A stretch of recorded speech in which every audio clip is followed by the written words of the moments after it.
Welcome to a special edition of The Box People.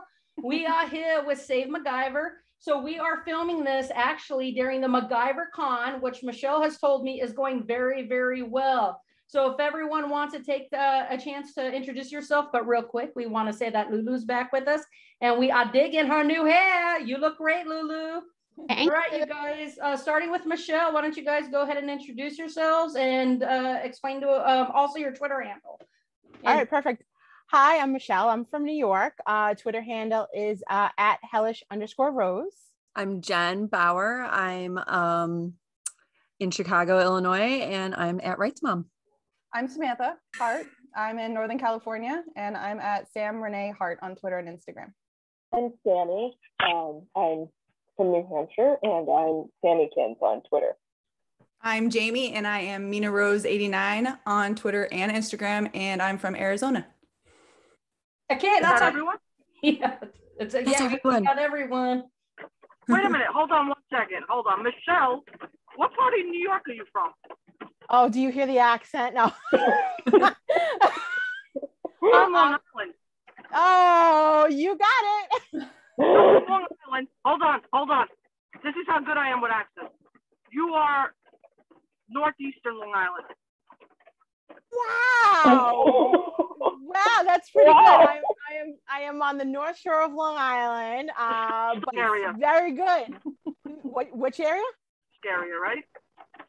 Okay, that's a little creepy. Putting her on blast out here now. Everyone knows where she lives.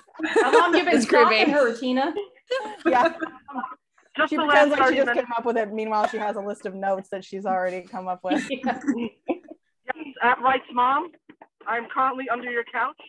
That's a little weird because I'm in Chicago. Yeah.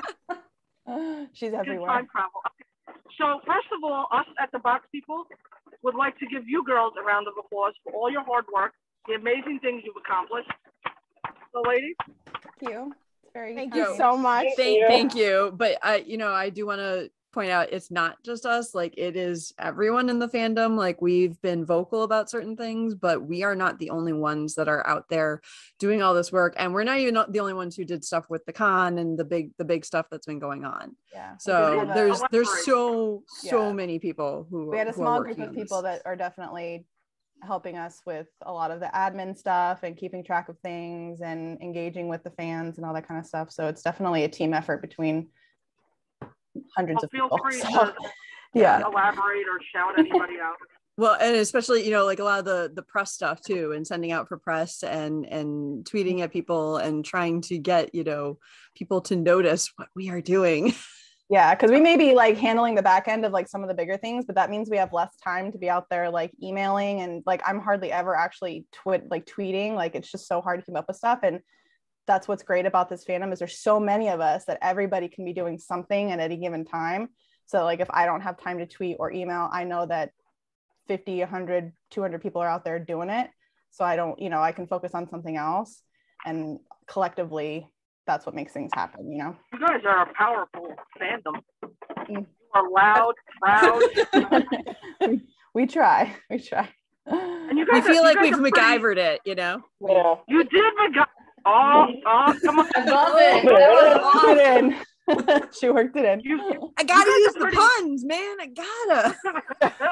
So I have a question. So when it came to recording for Save MacGyver for the con, who has been the favorite interview that you've done so far? Oh God, that's like picking a favorite child. Yeah, that's difficult too because I can pick my favorite child, and I got. I mean, I'm the only one who is on every one of them because I recorded them. Yeah, Jen used her Zoom account to record them all, but not all of us were on every panel. Okay, and I have to tell you, it was so nice to hear everybody say it. We heard it across the board from literally crew to cast, everybody, how much of a family environment it was. Aww. And you hear it once, you're like, oh, okay, that's it. But then you hear it every single time the stunt guys, by every person, the consultants, the writers, the actors, like literally every single person we talked to was like, they made a point to make it was a family environment on set. Everyone was so kind to each other. It was the best like working experience they'd ever had. Like, so when you think about what it would be like to be on MacGyver and like the people around those people, it's exactly what you think. Like, that's what they all told us. Like, you know, as nice as you think they probably are, they are. That's great. Yeah, it was really awesome. Jamie, I have a question. What do you miss most about the show? That it's on. That's a great answer. I guess learning more of the Mac hacks. That's one of my favorite parts of it. It's because it's just so interesting to see how the science works, even though we know from Rhett that not all of it accurate. It's still a fun concept, you know. Yeah, and the cast, obviously. Oh, absolutely. Honestly, like I was gonna say, like, that show, unlike others, and we brought this up in a lot of the interviews, for a procedural, it has a lot more hope and is, you know, a lot more inspiring and there's a lot of heart and depth to it than most CBS procedurals. Like, it's not just action or crime or mystery or whatever. Like, they do a really good job of encompassing everything. It's not just a regular, you know, Law and Order or whatever show where they get a case, they solve it, and then they go home. You know, like, it's a lot of in-depth stuff. And speaking with the writers, Monica and her team at the season 5, you know, that half season that they got, they focused more on the characters, breaking the character story first, and then finding a mission that would bring out those emotions, as opposed to having a mission and then trying to work in how the characters feel while they're on their mission. So they focused more on the characters than they did what exciting thing they were going to be doing, you know? So it was still exciting, but they focused way more on the characters' story arcs and their emotions and their feelings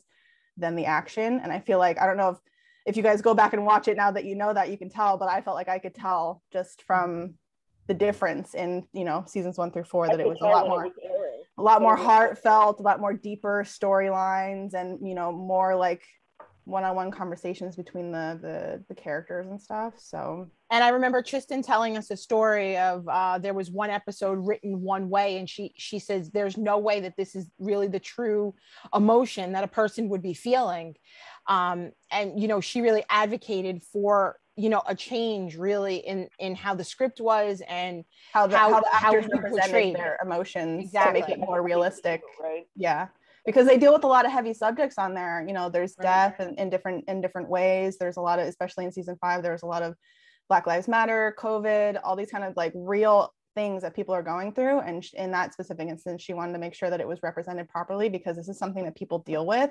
And if it's not represented properly, you know, they're not going to respect it, you know. And you're not doing anybody, you know, you're doing it a disservice if it's not represented the right way.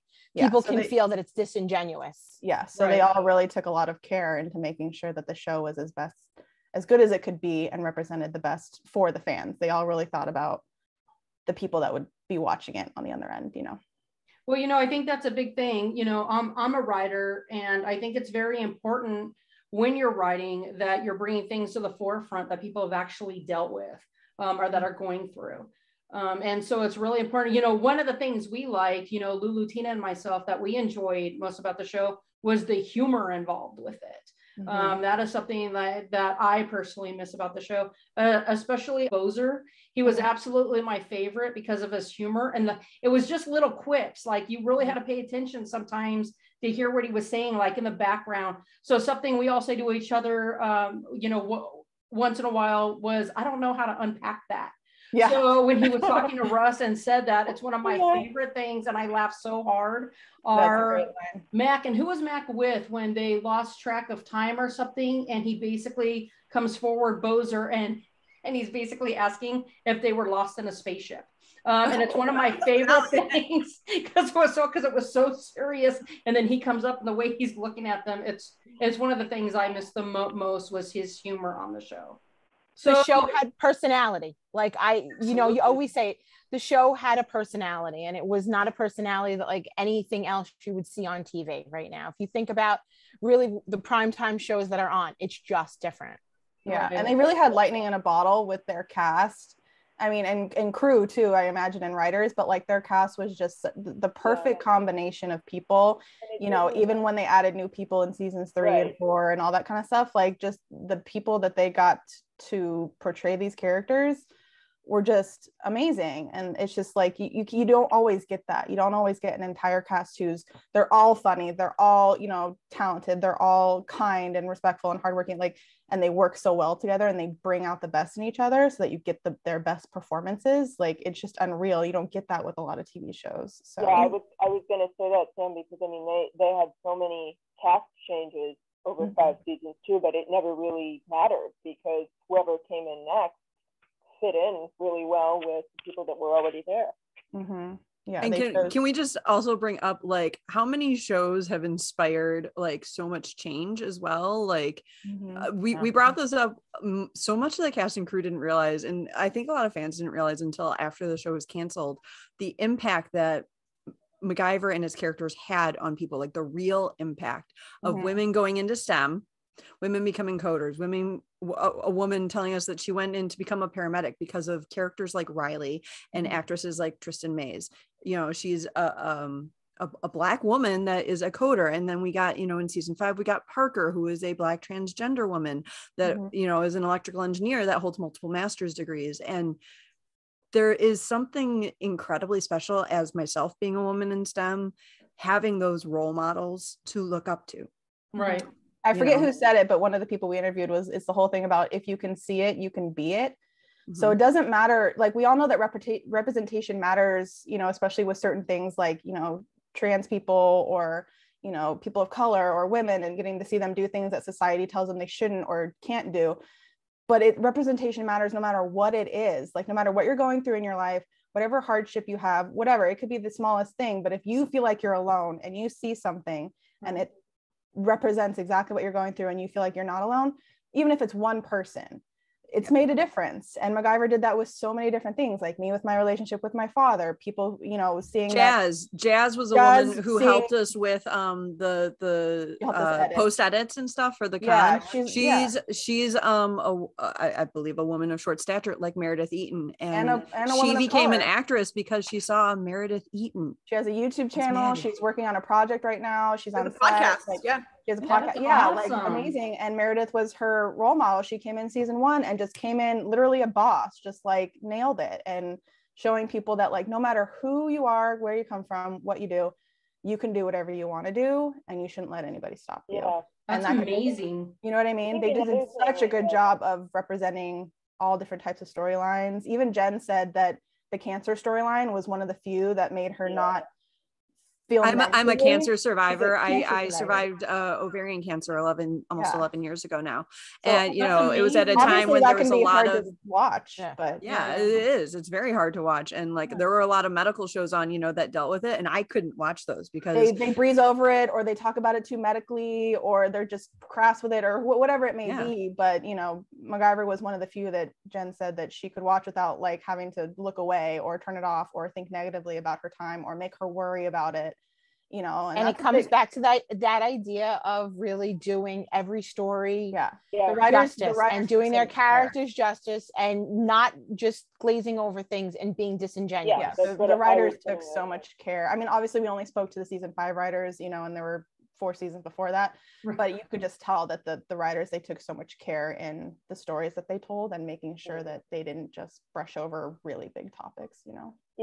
I was going to say, I think, you know, representation is great, but it's got to be representation that has substance to it, you know. And I think that, like, just as an example, Riley, yes, is a female coder, but she's not just a female coder that's like sitting there on a keyboard and she's there to look pretty. She does things, you know. She goes out in the field, or she has problems with her father, or, you know, she's a person with depth and feelings and emotion and story, not just sitting in a corner or in a basement just clicking away and going, oh, I got into the mainframe. Like, she has substance. I see Tina has her hand raised, and I feel like this is school. I'm sorry. Tina, what's up? What's your question? But you're on mute, so you got to unmute. Oh, no.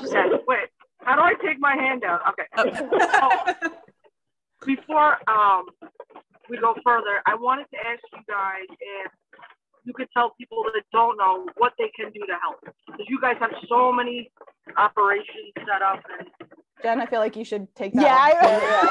Okay. You're really good at summarizing that. So I'm actually the webmaster for SaveMacGyver.com. So you can go to SaveMacGyver.com to take a look at all the ways that you can help. But we have, okay, so here's the list. We have a change.org petition that was, I believe, started the night that the show was canceled. We are still, passing that around. But petitions are great. Edits. Just a shout out to Aria. She's Mac Riley Edits on Twitter, and she's amazing, and has a YouTube channel as well. So go check her out. So the petition is great because it does show how much, we care and how many people out there, and particularly around the world, are watching the show and want it back. But we have, and so much two of the cast GoFundMes. actually did not know how global it actually was until after. We had spoken to so many people who afterwards said they didn't realize how popular the show was globally. Yes, we've had contact with people in 81 countries that watch MacGyver. Amazing. Tina's like freaking That's out. just people that we know of, obviously. And I believe over 100 countries have accessed the website. Yeah. We have two GoFundMe campaigns currently. One is the advertising campaign, which we are using for billboards. We've done web PR, we've done PR kits, we have sent 1 million paper clips to CBS. We have used some of the money for some postcards. We have a second one, which is the Operation Cure Cancer, which is just straight up charity, which is also the charity foundation that the majority of the MacGyver Con proceeds are going to. We did have one panelist who selected a different charity as well. We have various operations on the website. You can find out where you can email, and there's so many places to email. We are still emailing CBS executives, Paramount executives. You can go on, if you have Paramount Plus, you can go on and you can email them, and you can send show feedback on cbs.com still for MacGyver, and stream on DBTV that just started. Yeah, I was every single like streaming platform, like Netflix, all that kind of stuff. There's contact information for every streaming platform, how to give feedback in any way, shape, or form, how to do requests. Like literally, if you go on there, it's like step by step, where to go, what to do when you get there, what to say. So one of the biggest ones that we are focusing on now is because we did not realize that MacGyver would get syndication rights and has now gone to IMDb TV, which is owned by Amazon. It's free. It's IMDb TV is their free app, but if you have Prime, you can, access it from there. Please stream as much as possible there's a few episodes on Pluto TV, Paramount Plus within the States and some countries. The whole problem is that since this is a worldwide fandom, IMDb TV is not available in all countries. It is, I think, primarily available in the US. So Paramount Plus is still also not widely available, but available in more countries than IMDb TV is. So we're trying to find as many places where it's available to watch, so that whoever stream has it everywhere. If you have access to it somewhere, stream it. One of the other big things is we are still doing our Netflix request campaign. So even if you are not a Netflix subscriber, there is a Netflix show request form, and it's linked on the website. You can put in MacGyver 2016. You have to specify 2016 so they don't think it's the original. And you can submit up to, you've got three at a time, but you can three at a time. We're doing hundreds and hundreds of a day, thousands a day. We are trying to get to 1 million requests. We are currently, I think the last count was 865,000. It was just shy. 800,000. And we do request parties every Sunday. So we take like 15 minutes and just get as many in as you can. But twice a day on Sunday. Yeah. But I mean, you can do it whenever you want. It doesn't matter. So wait, there's still more. We have out Operation Paperclip, where we are still sending paper clips, and now some people have started sending them to IMDb TV to show them that we want them to save MacGyver and bring new seasons back. We are also doing Operation Postcard. We just completed our 3rd month where we were sending postcards. This month was specifically also to IMDb TV, and I believe next month is Netflix, and the month after is Paramount Plus. Yeah. That's amazing. Way to go, guys. I am IMDb really impressed with all of you. Yeah, with IMDb TV, we really started, so it started airing on there August 1st. So that's awesome. But also we've been hearing that with 2 other shows at least, they took it onto their platform to see how well it would do in maybe bringing it back. Like, so there was Rebel, and I think there was one other one where they brought it on. They wanted to see how well it performed. They wanted to see how well it performed, and then because they were considering creating more of it if it did well. but then they decided not to because it wasn't doing that well. So for those other two, but for them, we don't have any information that says that's what they're doing with MacGyver, but it's possible.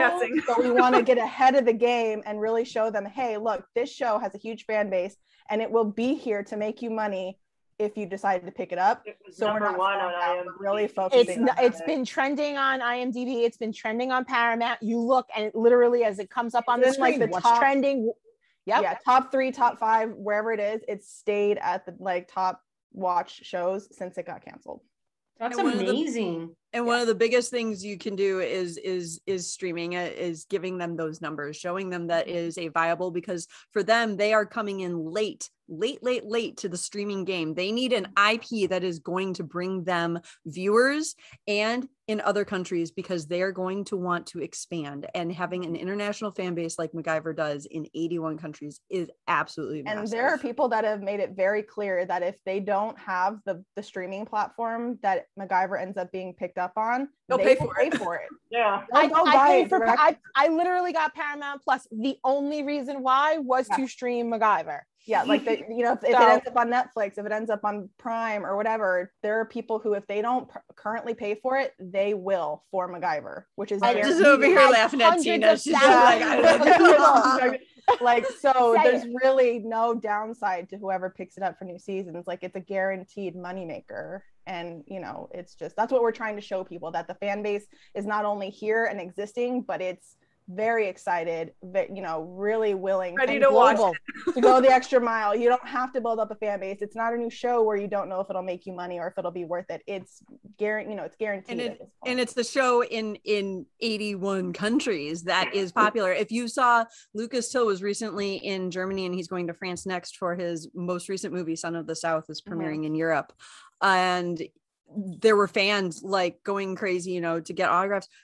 They were like, how many of them had MacGyver pictures? They were all pictures of Lucas from MacGyver, like not just a general photo. They were all MacGyver photos. So like clearly, people. And I run a lot of the merchandise aspects. I mean, I was getting the PR packages together to send out. And I can tell you, even the swag bags for the MacGyver Con have been so global. I would text the girls and say, we just got our first, like from Israel, from France, from Brazil, from Switzerland. Today, I had 3 Switzerland orders back to back, like literally within 15 minutes of one another. Canada, it really has been extremely global. Mm-hmm. More so than we even anticipated. So it's I would like to shout out, like, the next thing, like we did in July, was the hashtag Give Back Save Mac campaign, where we had a worldwide blood drive, and we were, inspired by Angus MacGyver to give back in more ways than one, because a lot of people can't give blood. And we're trying to work on another one to do maybe closer to the holidays. We need a break. We need a break. I tell you, as I am on my 2nd kidney transplant, and I cannot tell you how many times I've had to have blood donations, because when you're dealing with kidney issues, your vitamin D falls so low, which affects your iron and all kinds of stuff. So I can remember being on dialysis and having to have the infusions right there. So you guys doing that, that's huge. And that is literally saving lives. So, for me, a patient, thank you to all of you for putting that together, because that's like, truly, people have kept me alive because of blood donations. So honestly, from the bottom of my heart, especially now, with COVID and everything, there was a drop in blood donations. So we were like, Jenn sort of came up with that, and we really decided to run with it. The blood donations was mostly Jenn. Yeah, it was mostly Jenn, but like when she brought it up, we were like, yes, like especially now, obviously after tragedies and those sort of things, like people come out and give blood, but like with COVID, it's just like it was so difficult to get blood donations in hospitals and places were running low. So we thought this was like not only a way to give back and help people in any given time, but especially now when it's so needed around. And it was really cool. Like, I think the website is still up. I was having glitchy issues with the website and my server. But I had, like, the website itself had links for, like, I don't remember how many countries. Like, I had to have had like 20 some odd countries worth of blood donation centers. Yeah, so like a lot of people went and gave blood for the first time too during our blood donation. My sister came with me. She had never given blood before. There was a lot of people who had never done it before, and they did it for Give Back Save Mac. And we had people in other countries donating, which was amazing to see. Like, I know I was sending flyers, because they had asked for some of the flyers. I was sending them to the UK just so that they had that information. Yeah. So can really, I just say, like, the coolest thing was like Lee David Slotoff, the creator of MacGyver, gave blood for the. So did Rhett. Rhett did too. Rhett was our Elaine, the 100th technical charitable consultant. act. Yeah. So all together with the blood donations and all the other charitable acts and volunteering that people did, we had like, I think just over 100. And Rhett's blood donation was our 100th charitable act for the month. So that happened right after Jenn and I had interviewed him, because he was like, he had posted it that night, and Jenn and I were like texting back and forth. I was like, I can't believe it. You know, it really, and we wearing the same outfit. Yeah, we didn't ask them to do that. Like, but when they find, you can tell these people are so kind and generous, because when they find out about this stuff, they go, I got to go help out. I got to do it, So, and that's the feeling and the vibe that we're trying to give out. Like, that's what MacGyver is. That's part of this. It's bigger than the mentality. It's bigger. It's just bigger. It's not. That's amazing, you guys. I feel like we need to call on Tina again. Yeah, Tina, let's hear from you, baby. What you got, girl? Is she gonna mute? She just stays unmuted. First of all, take your hand down. Don't tell me how to live my life. I'm telling you. I am blown away. 81 countries. I noticed it was even trending in North Macedonia, and I'm from Albania, so I'm right up there. Which I was like, that's awesome. And I found another Albanian in this fandom, which I thought was cool. Because anyway, I just want to know, world, baby. Yeah, all over. Yeah, you guys are amazing. Everywhere. Above and beyond is not even the word. So my question, okay, at this point, CBS canceled the show. It was an uber stupid move. We're not clear on the reasons why, but I feel like there's no possible way that this show is not going to get scooped up. There's no way, right? Right. So, like, the biggest obstacle is an open lawsuit that we are still waiting to be resolved. Okay. Yeah, I mean, because they can't really sell. They're in a dispute about rights, so they can't. And like, CBS only owns part of the rights to MacGyver as a character. It's very complicated, but basically they can't sell. Like, so if they wanted to sell the rights to somebody else and let somebody else continue on, creating new MacGyver, they have to take on the lawsuit. They have to settle the lawsuit first, one way or the other. Take a long time though. It's been so the lawsuit's been. Yeah, it's been over 2 years. We're actually coming, hopefully, theoretically, to the close of the lawsuit. We have been watching this lawsuit. Yeah, we keep track of it. Hopefully, in October, we'll get a resolution one way or the other. But obviously, like you said, lawsuits take a while. It's been a couple years already ongoing. But that's just the only problem that we're facing, that a lot of canceled shows don't have to face, is, if CBS wanted to keep it and, do it, then they could do whatever they want. But if they were planning on selling the rights, they can't do that until the lawsuit's resolved. Would you ladies even want CBS to be the one to pick it back up? I feel like maybe a streaming service would treat them better. At this point, yeah. Whoever wants to save us, we're willing to be there. We just want the show saved. We'll begrudgingly support CBS. It has been brought up. It has been brought up that even if a streaming service were the one to pick it up, that CBS would be the one to still film it, and it would just be like, if Netflix picked it up, like, it's not like it would be at a Netflix studio. It would be filmed still by CBS, and then it would be, the new episodes would be streamed via Netflix. So about CBS, by the way, I'm just literally wondering if it's the place. Yeah, we got to put that disclaimer on this video. Nothing against CBS. I'm just like kind of surprised, because like I'm not in the US, right? I'm from France, and like I didn't like know that like MacGyver was like really like that much like a big thing around the world. Like for me, it was like really a USA like series TV or whatever, and not like really around the world. So like it's like it's like interesting to like learn that now. I have a question for you. So you being in France, I know some international countries, they're just now getting season 5 or just recently got season 5. Did you have season 4 in France? Like we stop at season 3. We don't have season 4 or 5 here. Yeah. Wow. See, and that's what's always important to me. Like, for the countries who haven't even been able to see all the episodes yet, they're still in this fight. Like, they're fighting for a show that they haven't even been able to watch fully, but they know how amazing it is. and they're willing to, you know, come in and fight for it, which is just and like we there's also a lot have of a lot of Brazilian international fans that at that point didn't even know the show was canceled, and we're that's coming the on other to say, thing. you know, off of the Facebook groups, I would see it like at the bottom on the comments, oh, when does season 6 premiere? And you're going, season 6 doesn't premiere just yet. We're even working months, on that. even months into after the cancellation, there were still still people that were don't like, know. yeah, oh, it got canceled, or oh, when's it starting to film up again? Because, you know, they used to, you know, with COVID aside, they would usually start filming by now. And everyone's like, oh, there's still, we come across people every now and then that have no clue that it was even canceled. So were you guys having to break the news to people that Yeah. really? Yeah. Just seeing the post about us People- fighting to save it was the bad news, and then they'd be like, what, you know? Well, there was Haley, man. I shout helped out to her. Haley with that, but She she's was literally not. going through like the people who had liked the show on Twitter, and she was going through Commenting, DMing them individual one by people. one, Yeah. and being like, "Hey, did you hear that MacGyver was canceled? You know, can you sign the petition?" Yeah, she would go Like, through everybody that and- that followed MacGyver on Twitter, and she would go into their DMs or their tweets or whatever and individually message people, letting them know, if you didn't already know it's canceled, here's what you can and do. so many didn't, like, so like, because crazy. it just got swept under the rug. Like they Yeah. did not make a big deal of it being It a went out with a series fizzle finale. and not a bang. Right. Like They didn't really- post about it at all being over. There was one Yeah. Instagram post about the fact that it was the last episode of the season, but they didn't mention that it was the last Series episode finale.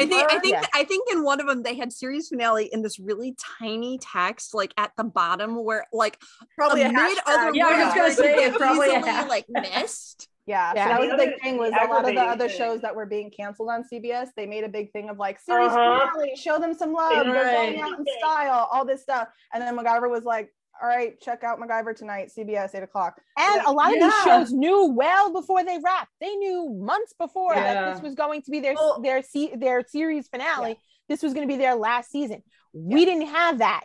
Monica we told found us out- she found out like right before During she was about to post start during editing post Right. of the last the finale episode. that they got canceled. So she had to take a couple hours, call everybody, and then she had to figure out how to make the season finale into a series finale, like literally right before they were about to start doing post. Tina, So- how did we find out that it was being canceled? Do you remember? Because weren't me, you, and Lulu kind of all together when we found out, like chit chatting Yeah. with them? Yeah, on Twitter. And Twitter. the where information most of us came found out. out. I found out. Yeah, it was like what was it, 7-8 o'clock at night my Yeah. time? I remember, And I remember going, no, this can't be. I found out on Instagram because I pulled up my Instagram app. And Lucas's the post. first thing that was at the top was Lucas, and he like there was something MacGyver, and I go, Oh my oh, and I go to read it, and I'm like, no, like I was like, I had to like set my phone down and be like, no, You know, like, I just what have to tell you speechless. guys. So Lulu, Tina, myself, we have a friend Chrissy in Australia who also does the podcast with us. What we were doing is we were watching all together on Friday nights. So it was like Yes. it was almost it felt almost like a date night or a bunch of girls like Yeah, hanging of out course. together. So we'd all have our snacks and Did You know, you guys everything- live tweet with like the writers and the cast? we did, Yeah, especially if that's Ian awesome. was going to be So did live we. tweeting. We were I could never do always that. there. You know, know, I it's so hard loved for it. you to Well, follow. the thing is, we got really distracted too because you're trying to watch the show, you're trying to live tweet, you're trying to Yeah. respond to other people. And I kind of wish we had the podcast going back then when the show was going, because I kind of feel like Tina, Lulu, Chrissy, and myself could have drawn so much more attention to the show as well at that time. But it is what it is, you know. But I know for us, like that's one of the things I miss most with the girls is just having that night where it felt like a bunch of us getting together as friends, hanging out, you know, It felt like having an a online snack, watching party. the show. And the actors and writers were so interactive, Yes. which made it Yeah. more fun. Justin started doing live watch parties on his Patreon. If you were, Yep. a Patreon Yeah, I member. remember. I was doing that. I think I joined his Patreon in January of this year, so I got to see and that was kind of difficult too because he was on the East Coast and I was on the West Coast, so Right. I would watch his live watch party without having seen the episode, you know. And I was like, I'll just watch it later, and then sometimes I would save it and I would watch the video, like the posted video later while I was watching the episode. Well, when the show comes back, it'll be a big deal again. But anyway, so See, you that's guys what we like to have hear. now to go ahead and do it. And so Yeah, I never got to do any of the watch parties because I'm in Arizona and they always did it Yeah. for Atlanta time. Yeah, and so like the East Coast always gets everything first. And I'm like, I was like, sorry, 3 hours behind everybody. me and Sam are the sad ones. We're just over here like Like, where is it? Like, all the tweets on our phones, but we don't know what the heck they're talking about. The only good thing though is that the Paramount Plus app, they have like the live TV version, and they air things an hour ahead. So like if something was supposed to be on at 8, it'll be on at 7. Oh, that's nice. So I got at least like an hour, but you have to watch it live. So like you can't pause it. Or I remember too when there was an episode that got pushed because they were re-airing the Meghan Markle, yep, and everyone was like up in arms that they had to wait an extra week, and then that was maybe I want to say it was like maybe a month before the show got canceled. I was gonna say it was only a couple weeks before. And so I remember being just like telling my sister like, I was looking forward to MacGyver this week, and now it's not even going to be on for the stupid royals and all this stuff, and then like a month later it's gone completely, and I'm just like, well, that seemed a little over the top because now it's gone for good, and I'm just really upset now. So to us, it's still amazing that it even got canceled because the show itself won its time slot and had fantastic ratings with like zero promotion. So like, and it not only did it win its time slot, but Friday nights at 8 is one of the hardest time slots to win. Friday night period. No one stays on Friday night except us. Yeah, exactly. Right. Yeah. So to continuously be winning that specific time slot, regardless of promotion, COVID, whatever, I mean, just incredible. So obviously they were doing something right. Like, why would you get rid of a show like that? You know, and so many people even picked the show up during COVID. Like, Jenn, one example right there. I think I've only been watching the show for about a year. Yeah. Have you even finished? I still haven't seen every episode. I still haven't seen all of season 4. Episodes of season 5 she hasn't watched, but so it just speaks to the volume of like, there was no reason for it to be canceled, and B, the people that do watch it, that's why there's so many people behind it. It shows it. Dina, you in the corner, you have a question. Yeah, you guys watched MacGyver since season 1, right? I did. Not me. I have. Yes, I did. Oh, okay. So those of you that watched it season 1, I'm just curious because we did come in as Henry and Cusick fans. What did you think when he hopped on season 4? I really go ahead. I love Ian. Yeah, he was fun. We love Ian now. Yeah. Well, I mean, maybe the first couple episodes I honestly had never seen anything that he had been in. I didn't know who he was. Just because like when it comes to TV, I'm very I know I'm very stuck in my ways. Like I watch a show until it's over, and then I'm like, okay, now I have space to watch another show. But I pretty much stick with the stuff that I've been watching for a decade. You know, like Criminal Minds and NCIS, they've all been on for 15 years, and Criminal Minds is gone now. Criminal Minds. Yeah, but so I actually watch a lot of CBS shows, but so it's just like I don't have the time to watch a lot of TV, so I tend to stick with the stuff I'm already watching and not take on new shows. So I hadn't seen anything that he was in. So I didn't have any sort of like bias or preconceived notions of like how. I think he was a good addition. He's a completely different character than anyone that they had so far. He's one of the you hate to love and love to hate. He had a really good character development and growth. He started out as the mercenary. And a great kilt. He was in it for the money and wanted to. Thought that just because he bought the Phoenix that they had to be at his beck and call and do what he says and all that kind of stuff. And over time, he learned from Maddie. He got better at being a leader. He learned from Maddie. He got to know the crew and come to think of them as family and all this kind of stuff. So like obviously he's obviously still not perfect, but like we didn't really have anybody with that sort of character development or that played that sort of like bad guy. Not necessarily like he was bad, but he had some questionable morally gray, gray, and had a background and all that kind of stuff, but was sort of trying to be better, that kind of thing. So I feel like it adds like a different element than all the good guys, I'll risk my life for you sort of situation that like Jack and Mac and everybody had. I just wanted to say, as an Ian fan, one of the things that I think a lot of us appreciated about the show that and we're coming from being Ian fans for a while, to be able to have him come in and do a show with humor. And I got to tell you, I wasn't really on board right away. It took me a while because I just didn't, the show wasn't jiving for me at first. And then it took me some time. And then all of a sudden, I think Ian kind of found his way with that character and kind of made it his own. But one of our favorite things for the rest of my life, hot dog, is going to be something for the rest of my life. I know what you're going to say. That episode was so funny. Him and Bozer trading accents and just being ridiculous. Yeah, he's fighting. Yeah, and then at the end when they're like, "Oh, he's British. He's sorry." Yeah, that's right. Like So like, because they're both hilarious, and you know, sometimes actors don't really get to show all the sides of who they are. Like if they get a serious role, they're kind of just all serious. And I feel like they did a good job of giving everybody, but especially Russ and Bozer, had a good balance of like serious but funny. When we spoke to a few people, there was the only two that really were kind of allowed to improvise, Justin mostly, but Ian a little bit.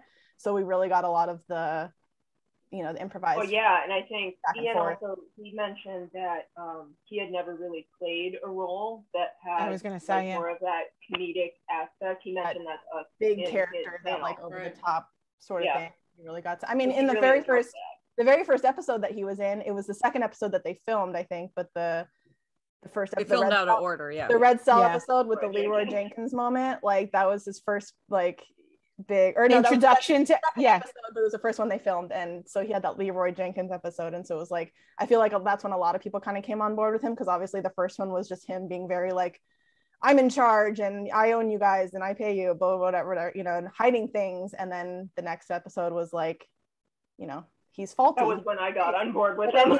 Then he got on board and was just like, all right, Matt, go do your thing. I got you. And just ran it all crazy, you know. And I think that's what got a lot of people on board with Russ, was that moment. We were all just suspicious of him in the first episode he was in. Well, especially since the way they introduced him is that he's stalking Mac on campus. Creepy at all. Like, in the shadows, all kind of stuff or whatever. So yeah, I think they did a good job of showing just how funny Ian can be. I wish we could have seen more of Teacher Mac though. Yeah, I know. Professor, he was a professor. I want that professor. For real, none of my science professors look like that. Listen, like Jen and I have had a lot of engineering professors, and I can guarantee you none of them look like that. I guess it's too soon to tell to do another MacGyver con. Probably not anytime soon. If we were going to do one, it wouldn't be anytime soon.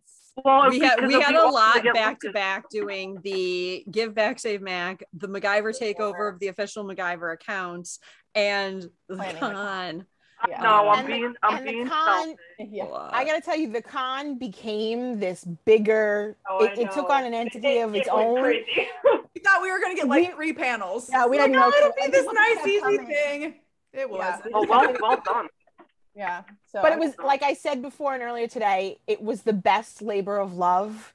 And it was an amazing way. Like I start work back full time, you know, in a couple of days. I'm a teacher, you know, in my 9 to 5. Wow. And I have to say that it's the best way to cap off the summer. And it really was the best labor of love. And it was awesome too, because it was a way to give back to the fans. Like this wasn't a way to working so hard. Show. Yes. Like the MacGyver convention obviously brought awareness to our campaign, but it was something that we hadn't done before, where it was giving something back to the fans who were working so hard on this campaign, who were on the daily grind with the emails and all that kind of stuff.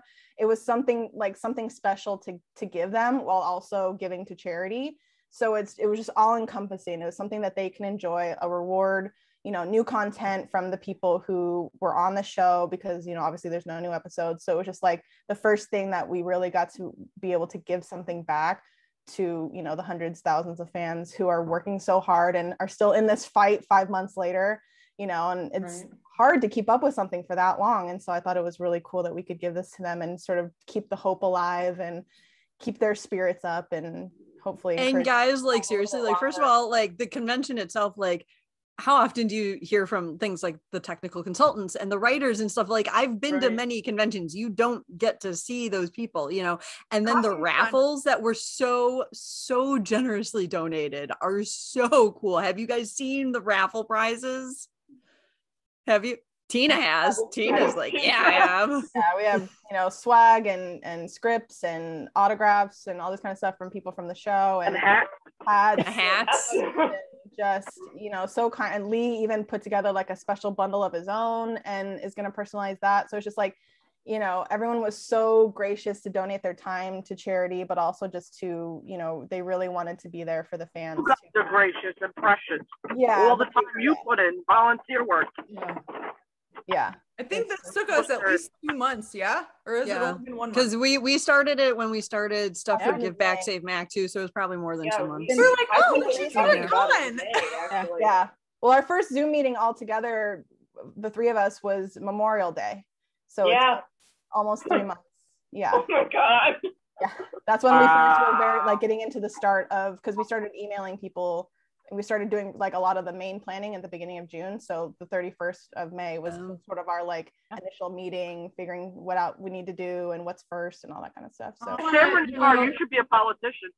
Why is that? Because I speak too much? I talk too much? No, you're a very good speaker. I just I believe everything you say. I won't fact check anything you say. We're voting for you. Yeah. We're voting for Saving MacGyver. Yeah. Yes. You go, Jen. Vote yes on Save MacGyver. Yeah. Well, you guys each want to have like a final thought? Each of you say something that you maybe didn't get to say? Good idea. I want to thank like literally the entire fandom. Like this isn't us. This is everyone in the fandom. We are vocal. Like the 5 of us are very vocal. We are organized, but like the Saving MacGyver isn't just us 5 fans. It's literally everyone, and we need everyone, and we need to keep spreading the word, and we need to keep up the momentum and the fight, and you know, we can't do it without everyone. Yeah, and keep the MacGyver vibe. Like I know it's not just like obviously the 5 of us met and became friends because of Save MacGyver, but I know that's true for so many other people in the fandom. They've met others online and have, you know, gained friendships, lifelong friendships, and you know, they're also kind to each other. And even Monica said she noticed that like when she's online, she sees people just, even if it has nothing to do with Save MacGyver, they're like, oh, I got a new job, and they're supporting each other, and they're good luck with school and like all this stuff. Like people are involved in each other's lives. They care about each other. They're supporting one another. You know, they're there for each other, for these people that they've probably never even met from a different country or whatever. So I really love that about the MacGyver fandom, and I want that to continue, and for everybody to continue to embody what it means to be MacGyver, to be kind and respectful and engaged with each other, and just know that we're all in this together. And even though we may not all know each other or work together with each other, that we're all in the same fight, and it can't happen without all of us. Efforting it's a family. Mm-hmm. Yeah, exactly. So we may not all know each other or get to speak to one another or follow each other, because there's so many of us out there, but we all know that it has to be all of us together and to work together. So it is a family. Yeah, absolutely. Yeah, absolutely. The Phoenix fam. Yeah. I just have to say, honest to God, you each are incredible. Every single one of you. You guys should be so proud of what you've done. That's not what you said before, Sunshine. Wait, that's not what I said before. What are you talking? See, she lies. Do you see? Like, no, but seriously, you guys are all incredible. And I think that, you know, like we're all impressed. Like even the reason we brought it up in the last podcast was because we were really impressed with everything that you guys have done. And you know, as we start to close out, Jen, I just want to say that honestly, I wish you just good health here on out, and hope you never have to deal with anything like that again. Wish you the very best, and I will be saying prayers for you. But honestly, if you guys ever just want us to give a shout out on the podcast, do not hesitate to message one of us. Thank you so much. So wait, hold on. We didn't get final thoughts from everyone. Did anyone else want to add? Michelle? No, David, I think Sam and Jen pretty much cover things. Yeah, definitely. We're kind of the talkers sometimes. Yeah. So I'm working on it. I just want to make sure nothing goes unsaid. You know, no rumors are spread. No, I'm kidding. So you guys have an open invitation individually, together as a group, and that goes with any other fans that anything to just spread, because I feel like YouTube is just another platform to spread awareness. You know, even TikTok, we put on TikTok just to get that hashtag everywhere, like what you guys are doing. You guys brought it to another level. I mean, you went billboard. I went to another, you know, website. You went billboard. Yeah, but anywhere you can get this to spread the message out, because people find out from, you know, some people said they found out from Twitter. I found out from Instagram. I found the petition from a YouTube channel. Like, so no matter, you know, anywhere that you can get the hashtag and the word out and the news, like it all helps, you know. So any platform. We can't thank all of you enough, and we will link everything. Thank you so much for having us. We really appreciate it tremendously. It means the world to us, really. Well, me and you, we're gonna have we're gonna have coffee because we're pretty close. You buy me coffee. You buy me coffee. All right, and a bagel. Real coffee, not online. Yeah, not Starbucks. I need to go find out when my kids are crying. I'll be right back. You guys can close out without me though. How dare you, Jen? How could she put her kids first? She rocks, Jen. That's a very common. Oh, my kids are naked. Oh, I'll be right back. Or like, oh, my kids are fighting. I'll be right back. Like, okay, we'll be here.